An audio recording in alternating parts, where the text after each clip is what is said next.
If you're a Christian woman who feels called to write, but you're stuck in the overwhelm of how to actually become an author, this is for you. From Dream to Debut is a 90-day coaching program designed to help you build the foundation for a lasting career as an independent author. You'll finally have the clarity on what to do, when to do it, and how to move forward without spinning your wheels. Enrollment is now open, but the doors close on August 21. Visit themotivationaleditor.com/From Dream to Debut. The link is in the show notes. Hi, welcome to today's show. So far this year, I've talked about finding God's purpose for your life and knowing that the desires within you point toward that purpose. I've also talked about making a decision and choices. And you're probably thinking, that sounds airy-fairy, that's all well and good, but there's nothing realistic about that. So today on Reading Between the Lines, I want to address that. It's not airy-fairy. It's not unrealistic. Our greatest power is our power to choose. And unfortunately, what the world has done is created an illusion of choice. A lot of times we grow up and our parents are saying, no, you can't do that. You can do this or you can do that. They might even offer a third choice. And you have to pick between those choices. But most of the time, that's not really what you want to do. I remember thinking as a kid, the choices that I had was like, I would come to my parents with, hey, I want to do this, and they would say, no, but you can do this or this. And I didn't like either one of those choices. Now, I'm not disparaging parents. Parents do the best they know how. And my parents made decisions based on what they believed was best for all of us kids. There were 4 of us. But still, what that is the illusion of choice. We had to choose between what the world was telling us we could have rather than what we really wanted. As adults, we have the power to choose what we really want. Now, a lot of times when we wake up to that fact, we've got responsibilities. Maybe we're married and we've got kids, so we're raising children and we have a job and all these other things. So it's not necessarily like you can make an about face and just leave it all behind, but that is a choice you can make.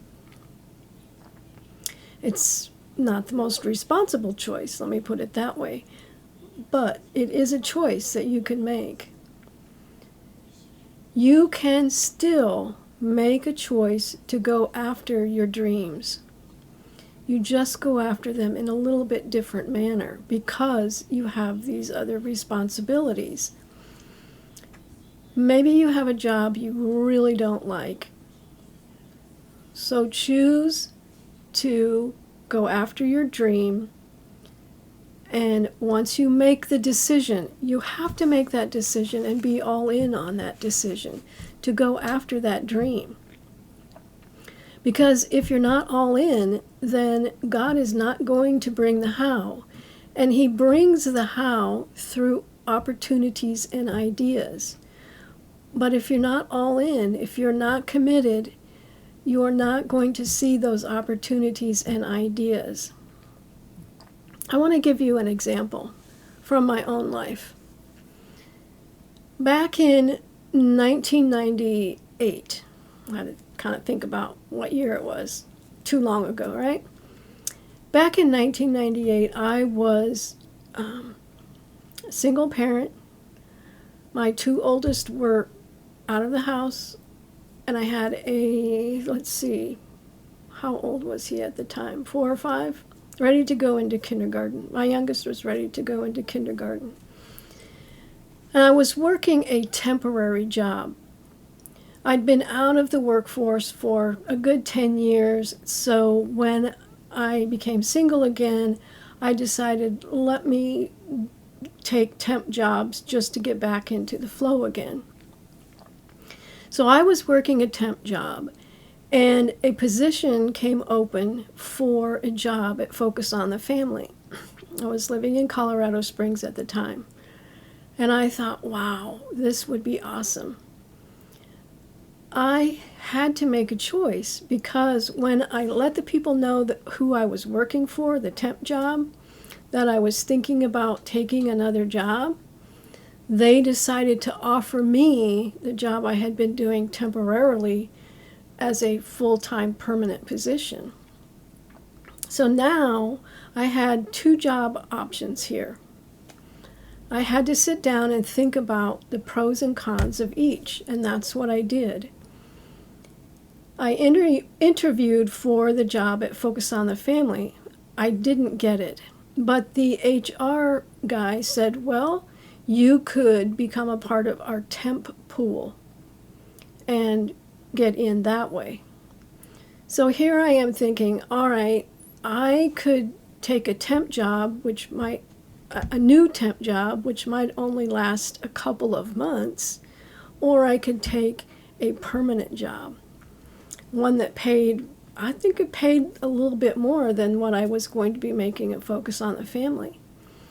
So here I am looking at the pros and cons. Now, the world would say the permanent job with the higher pay would be the better choice. Logic. But Focus on the Family, as I saw it, offered me the greater opportunity to move in to the dream that I had as a writer. So I made the decision to take the job at Focus on the Family. It was the best decision that I ever made. They put me into the position that I had actually interviewed for. So here I am now working it as a temp, but I love the job, and I was working in their creative ad agency department.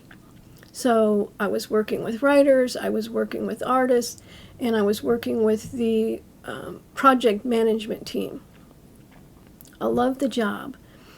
And I don't remember how long I was there before they actually did offer me the job full time. In that job, I got so much healing from the trauma that I had been going through at that time. I never would have gotten that at the other job. Never. I made new and wonderful friends. I was encouraged to write my story. So some 9 years later, when I actually did sit down to write my story, I had that foundation of love and encouragement to build on when I started to write my first book, which was a memoir of my husband's sexual abuse against my daughter. That all happened because I made the decision to go toward my vision, toward my dream.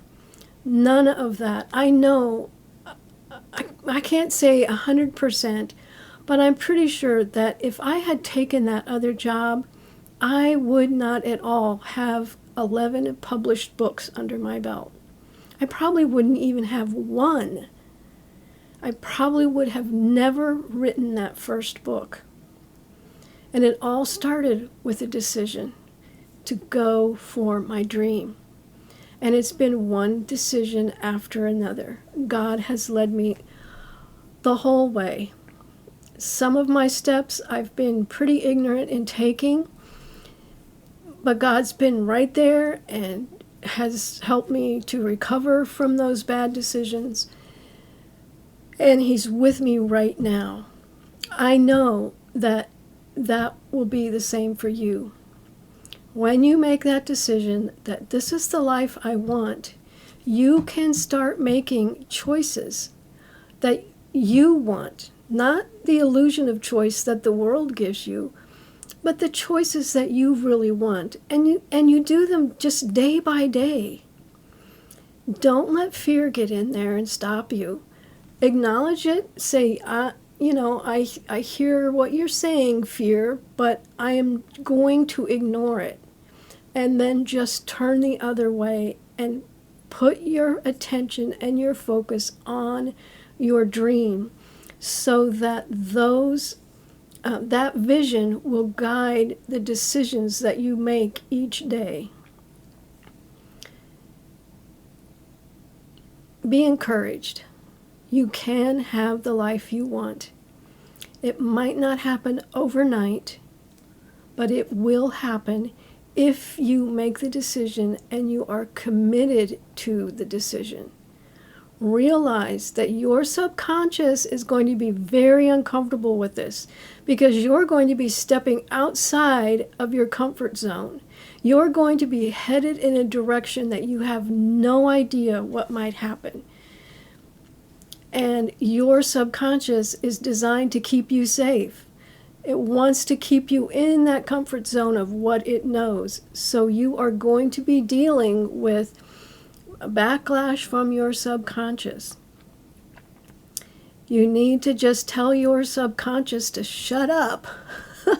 If you want to say it in stronger terms, say it however you want to say it. But you can command your subconscious. Command it to come in line with your God purpose and to use language that aligns with your needs and your desires. You may have to say it several times in a day. You might have to say it 100 times in one day. But just keep doing it. And your subconscious has to come in line.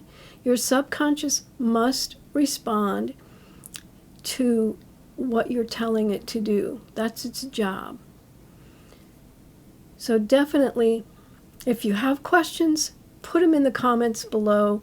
Would love to be able to continue this conversation.